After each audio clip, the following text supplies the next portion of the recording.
PTI की हालत है वो बहुत गुनागू या जिसको कहते हैं कि इंतशार ज़्यादा पार्टी की क़यादत है। लोग जिस रफ्तार से छोड़ छोड़ के जा रहे हैं और जो जो लोग छोड़ छोड़ के जा रहे हैं उसके लिए उसने बहुत सारे सवालिया निशान उठा दिए हैं। मेरे ख्याल से कोई भी काबिल ज़िक्र रहनुमा जिन्हें आइज एंड ईयर समझा जाता था इमरान खान साहब का, वो अब उनके साथ नहीं है। चाहे वो उनके वो माहरीन थे जिसके ऊपर वो फ़ख्र से कहा करते थे कि हम इसको रियासत मदीना बना देंगे, चाहे वो उसमें वो लोग शामिल थे जो कहते थे कि ये अवतार है, ये बंदा पाकिस्तान में क्या आ गया, अब हर चीज़ ठीक हो जाएगी, चाहे वो इमरान खान साहब का वो एक पेज मंत्रा था, अगर आपको याद हो, यही फ़ौज जिसको आज सुबह से शाम तक दुश्मन तराजी का निशाना बनाया जाता है, यही फ़ौज 4 साल तक उनकी मन भाता, उनकी लीडरशिप, उनके मोहब्बत की बाहों में घिरी रहती थी।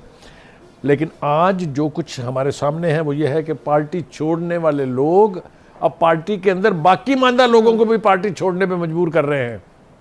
आज की सूरत हाल आप देख लीजिए, फवाद चौधरी साहब जो हैं, उनके साथ आमिर कियानी साहब भी थे, उनके साथ मौलवी महमूद साहब भी थे।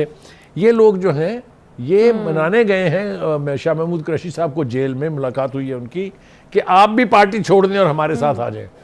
अब सवाल ये उठता है कि ये सारे लोग अगर इकट्ठे होंगे तो फिर जाएंगे कहाँ? तो दूसरा मंजरनामा हमारे सामने ये है कि साहब ये पता चला है कि कुरैशी साहब ने कहा कि वो पार्टी छोड़ना चाहते हैं या फिर कोई बात बनी नहीं? देखिए, बात अभी फौरी तौर पर तो उस नतीजा सामने नहीं आया है, लेकिन ख्याल यही है जिस तरीके से हर एक आदमी जो है वो छोड़ छोड़ के जा रहा है। वो जो गाने गाया करते थे इब्रारुल हक साहब, आपको अच्छी तरह से याद है कि इमरान खान के हवाले से उन्होंने 3-4 गाने बनाए हुए थे। वो आंखों के ऊपर हाथ रख के रोने की एक्टिंग करते हैं और पता लगता है कि बड़ा जुल्म हो गया उनका जो उन्होंने वक्त ज़ाया किया पार्टी के अंदर। बात को आगे बढ़ाते हैं थोड़ा सा। देखिए, गुजारिश ये है कि जहांगीर तरीन साहब जो हैं, जिनको कुर्बान कर दिया गया था इमरान खान साहब के ऊपर, उनको नाअहल होने से बचाने के लिए और इनको नाअहल कर दिया गया था, वो अब बहुत ज़्यादा सरगर्मी का मुजाहरा कर रहे हैं। लाहौर के अंदर उनकी बेपनाह मुलाकातें हुई हैं। बनी गाला वाले केस का रेफरेंस तो नहीं दे रहा है कि तब उनकी कुर्बानी हुई थी, क्योंकि इस बारे में हम जिक्र कर चुके हैं पहले भी प्रोग्राम। जी, मैं अर्ज करूँ ना कि जब अदालत में सुप्रीम कोर्ट में केस था जिसमें नाअहल हुए थे नवाज शरीफ साहब, साकिब निसार साहब के होते हुए, उसी के अंदर जहांगीर तरीन साहब को नाअहल इसलिए कर दिया गया था कि सादिक और अमीन का सर्टिफिकेट देना था इमरान खान साहब को। हरचंद के वो साफ फरमाते हैं कि मैंने उन्हें मुकम्मल तौर पर तो सर्टिफिकेट नहीं दिया था सादिक और अमीन का। कोई उनसे पूछे हो भले आदमी, ये किस्तवार क्या होता है सर्टिफिकेट सादिक और अमीन का, या आप सादिक हैं या आप अमीन हैं या नहीं है। और दूसरी बात ये कि ये जो इस्तिलाह है ये सिर्फ एक ही ज़ात के लिए इस्तेमाल की जा सकती है और वो है हमारे आखिरी ज़मान नबी मोहम्मद सल्लल्लाहु अलैहि वसल्लम। तो कहने का मतलब ये है कि इस किस्म के बुखार जो चढ़ाए गए थे उसके बाद जो नतीजा निकला वो हमारे सामने है। दूसरी तरफ हम देख रहे हैं कि पीपल्स पार्टी भी, जो मैं आपके सवाल के ऊपर आ रहा हूं, लेकिन सवाल से पहले मैं थोड़ा सा ये मंजरनामा जो है अपने नाज़रीन के साथ शेयर करना चाहता हूँ। आसिम जरदारी साहब लाहौर पहुंच चुके हैं और उन्होंने मुलाकातों के सिलसिले जो है वो शुरू कर दिए हैं। जो मैंने पहले कहा था कि जैसे जहांगीर तरीन साहब मुलाकातें कर रहे हैं, उसमें फिरदौस आशिक अवान साहबा भी आज उनसे मिली हैं और उन्होंने जो बयानात जारी किए हैं इमरान खान के बारे में, वो मेरे ख्याल से मैं यहाँ ना ही दोहराऊँ तो बेहतर है। तीसरी तरफ हम देख रहे हैं कि काफ लीग जो है वो भी सरगर्म अमल है। आपने देखा कि तनवीर इलियास साहब जो साबिक़ आज़ाद कश्मीर के प्राइम मिनिस्टर हैं, वो इस वक्त चौधरी सरवर के साथ लाहौर के लिए रवाना हुए थे इस्लामाबाद से। हमारे प्रोग्राम होने तक मेरे ख्याल से वो भी ऐलान कर देंगे कि जनाब मैं भी काफ लीग में शामिल हो रहा हूँ।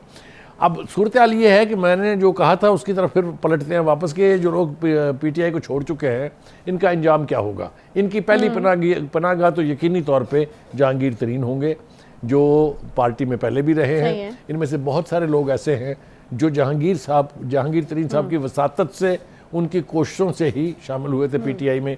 वो सारे इलेक्टेबल जो अब छोड़ चुके हैं, जिनके बारे में इमरान खान साहब कहते हैं कि मुझे फ़र्क नहीं पड़ता, वो सारे उनकी जानिब रुख कर सकते हैं।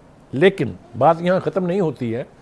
दूसरी तरफ हम देखते हैं कि तीनों बड़ी पार्टियाँ, यानी पाकिस्तान पीपल्स पार्टी, पाकिस्तान नून लीग और यानी पाकिस्तान मुस्लिम लीग नून और जमात इस्लामी, उन्होंने बाकायदा तौर पर उनको दावत दी है शामिल करने की। सईद गनी साहब रिकॉर्ड के ऊपर हैं, 3-4 प्रेस कॉन्फ्रेंसेस में वो कह चुके हैं कि हमारे दरवाजे जो हैं वो पीटीआई के लोगों के लिए खुले हैं। इसी तरीके से प्रेस कॉन्फ्रेंस में जनाब सिराजुल हक साहब कह चुके हैं कि जनाब हम वेलकम करेंगे उन तमाम लोगों को जो तहरीक इंसाफ छोड़ के हम में शामिल होंगे। अलबत्ता नून लीग का थोड़ा सा मोहतात रवैया है। उन्होंने कहा कि हमारे पास ज़्यादा गुंजाइश तो नहीं है, लेकिन जितनी गुंजाइश हमारे पास है हम कोशिश करेंगे कि उसके मुताबिक अकोमोडेट लोगों को किया जाए। अब जनाब मैं आ जाता हूं, अगर आप इजाजत दें तो अच्छा, आपके लेकिन सवाल की यहाँ तरफ। पर सवाल ये उठता है कि ये जो लोग मुख्तलिफ पार्टीज को ज्वाइन करेंगे, इनका वोट बैंक भी इनके साथ जा रहा है, क्योंकि खान साहब बड़े कॉन्फिडेंट हैं और असद उमर साहब का बयान भी यकीनन आपको आपके इल्म में आया होगा कि उन्होंने कहा कोई भी पार्टी छोड़े कोई फर्क नहीं पड़ता इस बात से। खान साहब ने कहा कि वो किसी को भी खड़ा कर देंगे, वो जीत जाएगा। तो उनका ये ख्याल है कि उनका जो वोटर है वो वोट खान के नाम पे देता है, इमरान खान के नाम पे देता है। तो ये जो लोग मुख्तलिफ जगहों पर जा रहे हैं, इनका वोट बैंक इनके साथ जा रहा है या नहीं? पहली बात तो ये है कि खान साहब का वोट बैंक कभी था ही नहीं। 2018 का इलेक्शन उनको जिताया था किसने, वो आपको भी पता है, मुझे भी पता है। ना आरटीएस बंद होता, ना रिजल्ट 3-3 दिन तक डिले किए जाते, ना पॉलिटिकल एजेंडों को पोलिंग स्टेशन से बाहर निकाला जाता, वगैरह वगैरह। ये लंबी तफसील है। अब तो मेरे ख्याल से इसमें कोई इबहाम भी नहीं है। सब मान गए हैं कि किसने 2018 में उनको मसनद वज़ीर आलम तक या मसनद इक़्तिदार तक पहुँचाया था।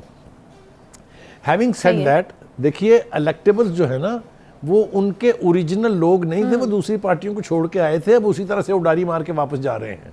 तो अगर कोई उनका वोट बैंक था जो पीटीआई में शामिल हुआ, वो वोट बैंक भी उनके साथ ही ट्रैवल करेगा, वो भी साथ ही उड़ान भरता है।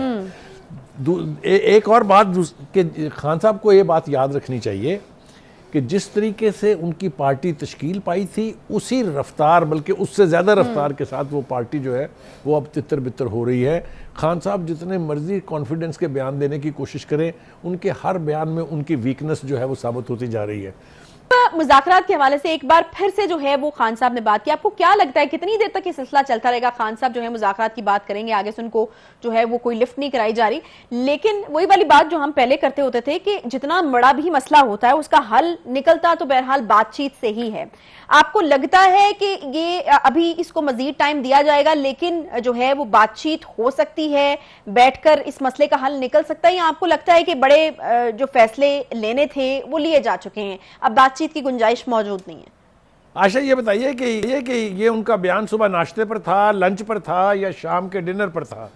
क्योंकि तीनों वक्त में उनके किसी एक बयान के ऊपर उनके लिए आज तो वैसे सुबह दोपहर शाम मुज़ाकरात की बात तो कर ही रहे हैं। नहीं, वो बिल्कुल नहीं कर रहे। कभी उन्होंने मुज़ाकरात की बात नहीं की। उन्होंने कहा था मैं इन चोरों डाकुओं के साथ बैठने से ज्यादा बेहतर समझूंगा कि खुदकुशी कर लूं, मैं मर जाऊंगा, इनसे बात नहीं करूंगा। मैं आपकी बात कर रही हूं। अबे सुने ना, ये मजबूरी में मुज़ाकरात की बात करना जो है ये बेमानी बात है। उनकी क्रेडिबिलिटी नहीं है, अब वो किसी बात पर कायम नहीं रहते। आपने वो जो लॉ मिनिस्टर है उनका स्टेटमेंट नहीं सुना कि शाह महमूद कुरैशी, असद उमर साहब, इनके साथ तो तय हो गई थी डेट कि या अक्टूबर के पहले हफ्ते में करा लें या 30 सितंबर को करा लें इलेक्शन।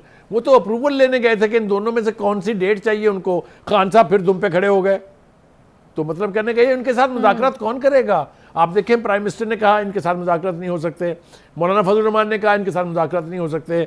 वो जो उनकी मन भाती जो वो एक पेज मंत्रा थी, उन्होंने भी कहा we are not interested to talk to you जनाब, you are on your own. ये सारा कुछ देखने के बाद अब खान साहब लाख कहें मुज़ाकरात, अब पता वो क्या कह रहे हैं? वो कह रहे हैं मैं तो हमेशा से मुज़ाकरात की बात करता था। आप मुझे बताइए 4 साल तक अपोजिशन इनको इनकी दौरे हुकूमत में कहती रही कि आप मिसाके जमहूरियत कर लें, आप मिसाके मईशत कर लें। ये जिस नफरत से उनकी तरफ देखते और जो तबसरा फरमाते थे वो आज तक आपको भी याद